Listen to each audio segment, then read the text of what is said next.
Members of the Greek National Youth Organization hand out comforts to Greek soldiers entrained for the front. They're in high spirits as they set off to help drive the Italians still further back into Albania. Gallant little Greece has covered herself with glory. Into Athens come Italian prisoners with the stuffing knocked out of them and about as cheerful as a tin of worms at a fishing party. Army barbers get to work with their hair clippers, and soon you don't know whether it's heads or tails.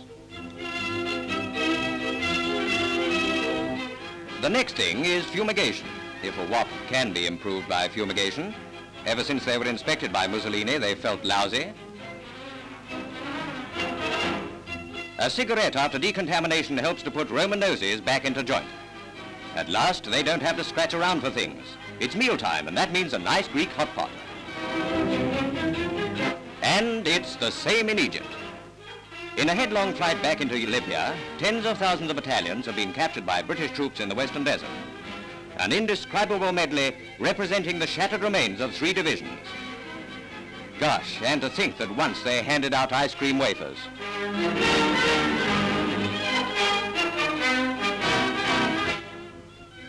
Lunchtime for the rank and file. Every prisoner is served with his ration of food, and they're always ready to line up for their issue of something to stop the tummy rumbles.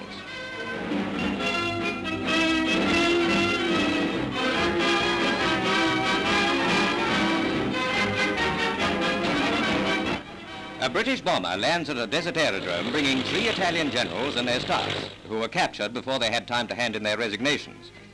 They're met by British officers and interpreters.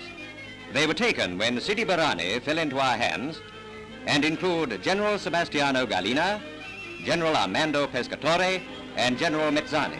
Sufficient to go on with anyway. But even fascist generals have been known to feel hungry, so they're escorted across the airfield to the officers' mess for lunch. In due course, the Italian brass hats are instructed to fill in their prisoner of war forms, a formality which appears to exercise their brains. Still, you can always look over the other bloke's shoulder.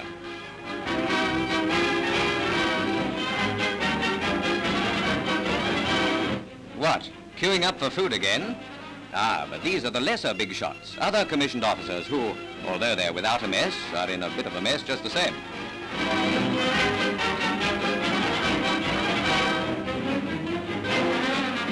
A high barbed wire enclosure fences off the compound for native troops. These are Libyan soldiers who just sit around in mobs and think what suckers they were to fall for a big stiff like Muzzo.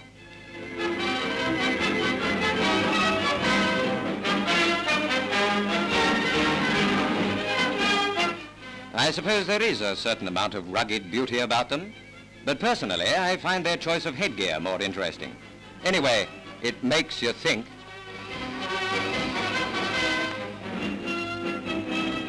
For them, the war is over.